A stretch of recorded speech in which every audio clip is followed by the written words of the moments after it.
Hi, my name is Brian LPRR, and this is LPRR Report. On today's program, my featured guest is a medium as well as a paranormal investigator. And here's today with me is my guest, Dave DeLeese. Dave, welcome to the program. Hey, Brian, thank you for having me. I truly appreciate it. Thank you. Okay, thank you very much, Dave. Just to make viewers aware, Dave has been, you've been around, you've been on several programs here in the studio. Yes, I have. Thanks. Through here in CTV and Stand On Community Television. You appeared on Spiritual Exploration. Yes. You were on two programs, two topics. Two of them was called Ghost Stories 1 and 2. Right. Which was shown on the air as well as on YouTube. Yes, Christine Chiffon, she's such a lovely woman. She really gave me a wonderful opportunity to share that with everybody on television. Okay. And also you were on Alexander's Psychic Eye. Yes. You did 2 episodes of her. They were just shown on television. Right. Yeah, no, it was a pleasure working with Alexandra, and Miriam. She's such a sweet person. Yes. Very nice show. Miriam is the producer of Alexander's Psychic Eye. Right. And you also did 2 additional programs. They were both, one was presented through the program God's Way Yahweh, which is produced by Thomas Knights Templar, also known as Tommy G. Tommy G, called UFO Investigations. And you did 2 of them with Patricia Brady. That's correct. Me and Pat actually co-hosting with Patricia, and that series is going to take off very soon. We're working on some great stories. Really? You don't say? Yeah. Yeah. Now, just to let viewers know here, since you've been on the programs here, this is the first time you being on this program. Tell us how to get started. How did you what got you interested in becoming a paranormal? First off here, you're not just a paranormal investigator, but you're also a medium here. Right. So I'm sure there's a way that can be explained about the both of them out there. So you might as well go ahead and explain about being a medium as well as a paranormal investigator. Well, thank you. I actually grew up with a little boy in my home when I was a child, and I always believed that my grandmother was a clairvoyant. Really? Because she could see the child as well as myself, but nobody else could see the child. So when I used to see the boy running around the house, I used to say, well, Nona, there's a little boy in the house. She goes, no, you go play, it's okay. So that's how I got used to that, and the little child stayed with me until I was 16, and then never seen him again. Really? So, why is that? I don't know if maybe he found his mother or anything. Maybe my grandmother helped him go back to God's light or whatever the case may be. What, you said he was 16? I was 16. You were 16? Yes, when the boy left the home. Okay. So he was with me actually 11 years in the home. Okay. Because when I was 5, I started seeing the child. Seeing as in he was already deceased, or he was? Oh yes, no, he was dead. Really? Yeah. You could actually see the funny thing is some people can visually see a spirit as if I'm looking at you. Yeah. And then some see them as they were the way they passed. And I actually seen the little boy in the same clothes he was probably buried in. Really? Do you have any idea what he died of? Yes, I did. Actually, years later, I looked it up in the history of records, and the boy passed away of like a scarlet fever. He fell down my grandparents' attic stairs and died that way. Okay. But how? So your grandmother, Nona. That's Nona. Yeah, Nona. We would not. Okay. That's what we all the Italian people call grandma. Okay, so she helped the spirit. I believe she did. She never spoke to us about that, but I always had that feeling in my heart that she was, because there was times I was in that house and I could be laying in the bed and see the rocking chair moving and nobody be in the rocking chair. Really? So it was around us like since I'm a little boy. Okay. But to answer your second question, as being a paranormal investigator, yes. About 6 years ago, I really started getting fully into it. I wanted to learn more, and that's how my gifts of a medium came out. Okay. Is by me going through all these different areas of doing investigations. Everybody starts out, it's rough at first, but once you get to know the tricks of the trade, you become better and better each time. Okay. So that's pretty much what I've been doing, and I've actually been doing a documentary at St. Andrew's Church. Okay. Out here in Staten Island? Yes, in Staten Island, that's right, near Richmond Town. Okay. And I've been there 15 months doing this documentary. That's a long time. So I want to make sure it's right and correct, that when it's out for view, I want people to see the real thing. Okay. You know, I don't want no nonsense. I want them to get the full aspect of the history of Staten Island with the British, going into the paranormal, Yeah. of the apparitions that I see Yeah. in this cemetery. Oh, really? Yes. You know, it's funny because I've seen St. Andrew's Church several times on television, and they have sent over so many different, not just you, but also Right. different paranormal societies to check it out, see why all these.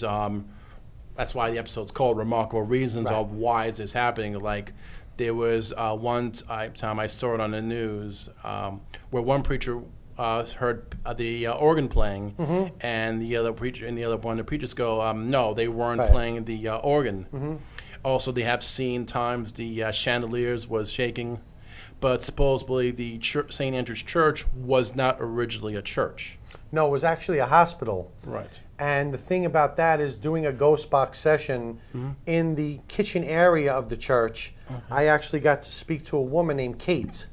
Kate. And Kate was actually the woman who attended to the wounded soldiers, because in the back of the hospital, not church, I'll say hospital, Right. there was a fort. Yeah. Where I actually found the foundation of the fort and some tombstones next to the foundation. What's Kate's last name by chance? Do you know it? Pardon me? Kate's last name. No, I don't know. I wouldn't even know that unless I looked it up in records, and I don't even know. That's a lie. I spoke with somebody at the church. Okay. And I was going to get the records, but there was a fire in the church back then, Yeah. and they lost the records from like 18 something to 1920 or 30. Okay. So any records that I was able to view Yeah. is of everybody who's buried in there now. Because it's weird. I felt the last name Billop for some reason, because the Billop family. Right. No. Christopher Billop, that's a whole different story Right. altogether. I mean, I've done investigations in the Yeah. Billop house as well. Because believe it or not, in Staten Island, there are several places that have been known to have paranormal activity, such as Definitely. especially the Creature Mansion. The Crenshaw Mansion? Right, mansion, Yeah. the Seaview Hospital, there was a farm, colony farm, The farm colony, yes. farm colony. I've done all of them. Yes. Supposedly, I heard a new one. Now there's something in the Greenbelt. I've Well, heard. there's always been something in the green belt. I mean, these Yeah. are just things that people are finding out now. Mm-hmm. You know, what people don't realize is Staten Island is probably one of the most haunted areas in the world. In the world. Really? I mean, I've been just investigating Staten Island for the last 3 years, and I've seen things that would make your toes curl. Really? And trust me, it's amazing. And all those places you spoke about. See, you know, the farm colony. Yeah. Remember, there was a lot of people in that place. Alice Austin, Yes. famous bank robber, Right. Willie Sutton, who Okay. hid out from the police. So, you know, Also, Fort Wadsworth out here in Staten Island. yeah. There was also the Conference House over in Townville.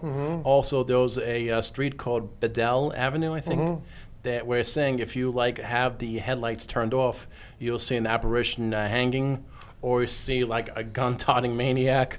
well, you know what it is? There's a lot of different speculations on the computer today. Yeah. When people are looking for haunted areas to go to in Staten Island, you'll get a list of, you know, but it is true. There are things that do happen. And to tell the honest truth, that's how I actually found out about the Vanderbilt Yeah. tomb. Right. The Cornelius got spawned by Cornelius Vanderbilt. When I took a photo there, it was amazing what I got on the photo. Really? But I'm saving that photo for my book. Okay. So, you know, when I... There is a book coming out? Yep, there's going to be a book Really? coming out probably by September about paranormal experiences I've just seen and been through on Staten Island. That's not even including places like the Shanley Hotel that I've been to, Penhurst, you know, Lizzie Borden's house. Right. So, I mean, there's just tons that I've done, but, you know, right now I'm loving Staten Island because there's a lot of stuff here Yes. that people don't understand. Okay. I moved out to Staten Island in 1990 for a different reason, not because of paranormal.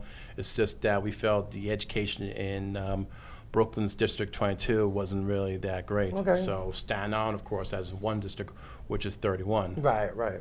Yeah. Also on the program, we do have photos, which was Yes. taken by you, Dave, Yes. including 2 additional photos, which are throwback photos. Throwback. We're going to see if we can try to get this. Our director, Helene, who's at the controls. Can we get picture number 1 ready? Okay, here we are.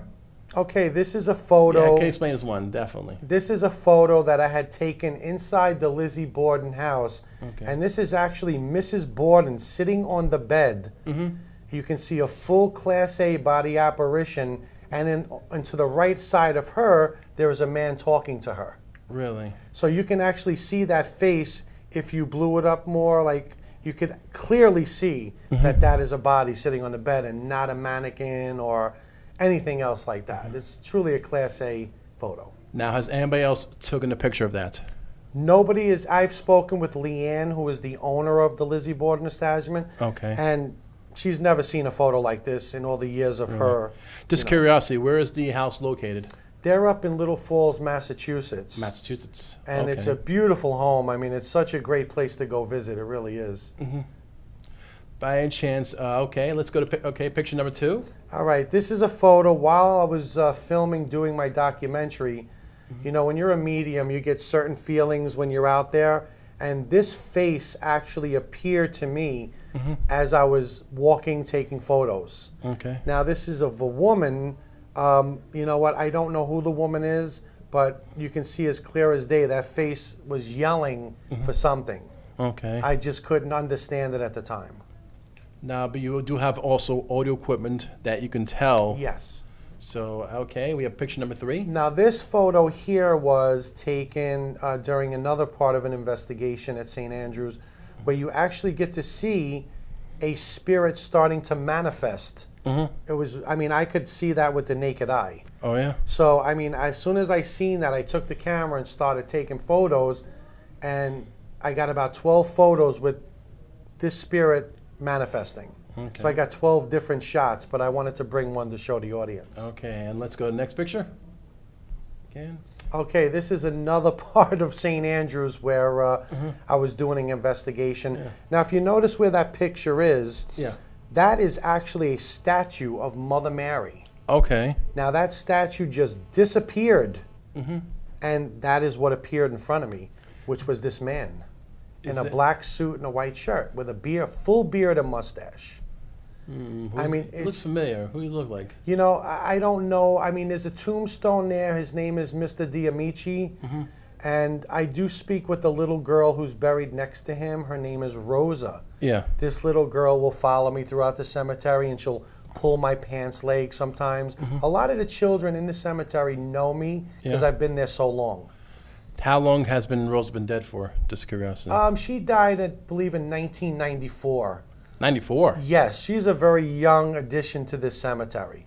But you know, Okay. Can we go back to okay? Well, no, it's explain. I'll explain. This is a throwback Thursday. Okay. Well, let's wait. This picture right here, the last picture. Before we go to throwback Thursday, this picture right. So you're saying Rosa. Rose is a little child who follows me through the cemetery at night. She'll talk to me sometimes and tell me how she's feeling. Yeah. But all these spirits at But you said 94. I mean, so how did they get permission to bury somebody in 94? because this is a church. You can bury tomorrow. If you die tomorrow, you can get buried. Oh, really? Yeah, I even told the priest, I said, if I drop dead tomorrow, I want to be buried in St. Andrew's Church. Okay. The reason being is because I know all the spirits in there. You know, just from talking with them, and you know, and you have to realize a very famous person was in this church. Yeah. Elizabeth Seton, who was the very first woman saint, which is amazing because I've spoken to her and I've gotten some great EVPs on her, and you know, it's just amazing to hear her voice. And the one that really shocked me the most from her was when she asked, "Can you see me?" Because I kept asking her, saying, "Elizabeth, are you here with us? Are you here with us?" And then all of a sudden, I picked up, "Can you see me?" Yeah. So I thought it was kind of really cool to be able to catch that type of an EVP from somebody that famous. But there's been times I've been with teammates in the basement, which is the catacomb area. Gotcha. Where I've had one person who was with me, Jeannie, who helped me start the team originally when we first started out. Yeah. There was a spirit in the catacombs that looked and just said, "Hey, Jeannie, get out." And I had to, you know, I'm saying to myself, well, how the hell did he know her name? Yeah. But spirits know everything. Okay. Now, let's go to the next picture. If we could dissolve over. Oh, here we go. Throwback Thursday. Yeah, that was many moons ago. I would say Yeah. a good 30 years ago. Yeah. Because I just turned 50 last week, and you were at my party. Thank Yes. you for being there. You're welcome. As well as Thomas Knights Templar, Tommy G. Right. But the funny thing was, this was our... Explain this one. This is 166 Schoolyard in Astoria, Queens. Yeah. We used to have basketball games, full courts, night and day. Yeah, and I see you wearing the traditional shorts over sweatpants. Oh, you know, that's how we rolled back in those days. Yes. Well, you know, it was Of course, I'm sure a lot of people sing Goonies. Yeah, definitely. Yeah. That was Yeah. me. I was a part of the Goonies. Yeah. I was waiting for Chunk. And what's next? We have one more picture. The final picture in the show. Oh, this is my buddy, Yeah. Mr. Kane Hodder. Yes. Kane I met about 15 years ago at a Chiller convention, Yeah. who plays Jason Voorhees in Friday the 13th. Gotcha. And him and I have become friends, and we've stayed friends since then. I still speak to him to this day on Facebook. Just curiosity, what does Kane Hodder do now? He's still acting. He's doing a lot of films. You know, your best bet is to go onto YouTube, type his name in, or Netflix, because he does a lot of movies. Yeah. Some on the B side, you know, B-side horrors, but he's still a great actor. He's still, you know, he's still up on top of things. Okay, and we have no more pictures after this. No, here. that's all right. That's all right here. I don't mind. So now with the paranormal, so once St. Andrews has been complete, you of course will become an author, have a book about it. Right. What's next? What's next? Okay, well, hopefully, I'm also writing a book on orbs. Yeah. Which is a very touchy situation in the paranormal world. Okay. You know, you have people that believe them, that don't believe them, that say they're dust particles and moisture. And I can totally sympathize and agree with a lot of paranormal experts out there. Okay. But, you know, what I've seen and photos I've taken of them, when it's talking to me as I'm taking photos of it, I know it's not dust. Yeah. So I have to come up with a scientific theory on how that's not dust particles to being a spirit. Right. So I'm working on that now. Okay. So hopefully I'll have that information for everybody when the book is done. Now let me just ask this, relaying back to what you said in the beginning, that you said your grandma Nona, of course, you know, made contact with a spirit who died of scarlet fever. So basically, on your ability as a medium, you could basically detect any spirit nearly any time of the day? Yes, if I'm feeling that person, yes, absolutely. As a matter of fact, when we were in the studio last week, I happened to see a man walking through the back door Really? of the Studio A. Really? So I was, you know, telling Tommy Do you G recall about what that. the spirit looked like? Yeah, it was just a man in a regular, it looked like a blue jean jacket and jeans, and, you know, he had pretty long hair, and, you know, it was probably somebody from the 60s or 70s who passed away. I don't know if it was I don't think it was bladed to the studio because... No. No. Whatever was here back in the 60s and 70s, I don't know if it was... It probably was this Time Warner property, or Right. whoever the property owner was. Right. By any chance, since you are a medium, do you see any spirits here in this Well, room? actually, earlier I did in the hallway. I seen a little child. A little child? Yeah. But this one was dressed up in, like, clothes from 1800s. In here in this building? Yes. Really? Yes.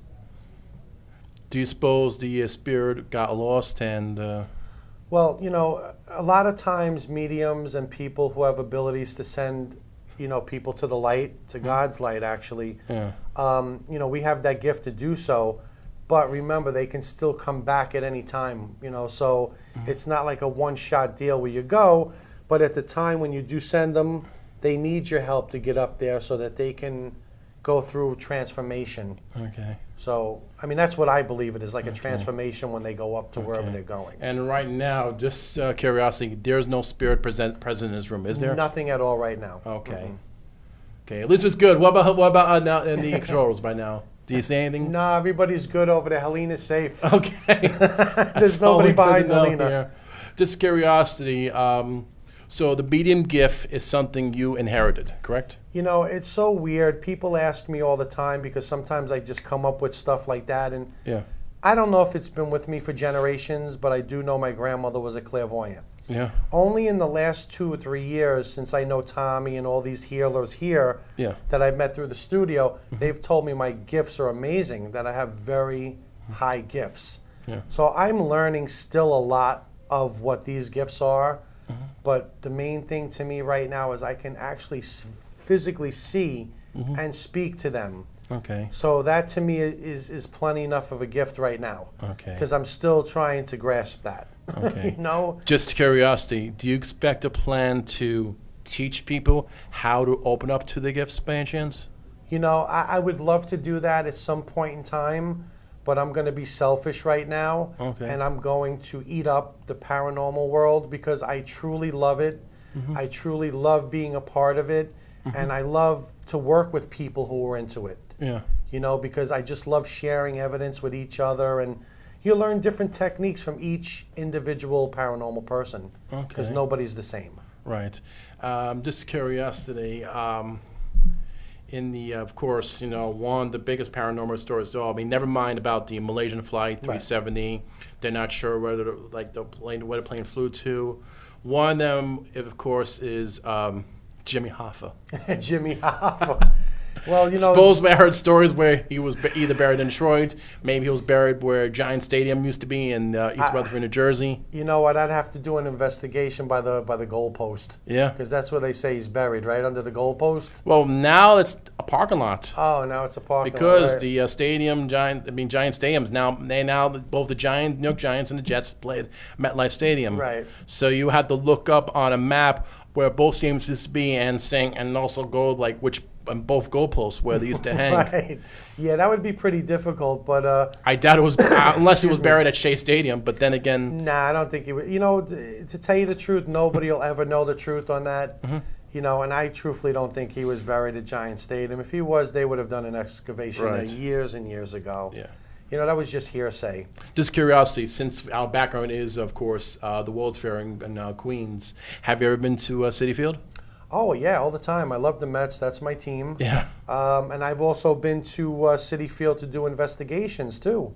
Really? Absolutely. I've done 2 investigations in Flushing Meadow Park, Oh, yeah. where the zoo used to be.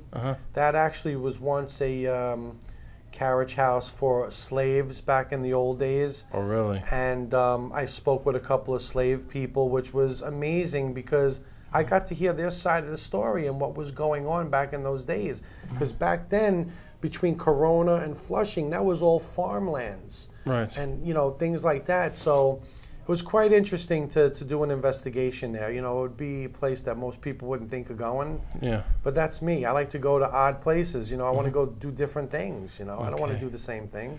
What about Cunningham Park?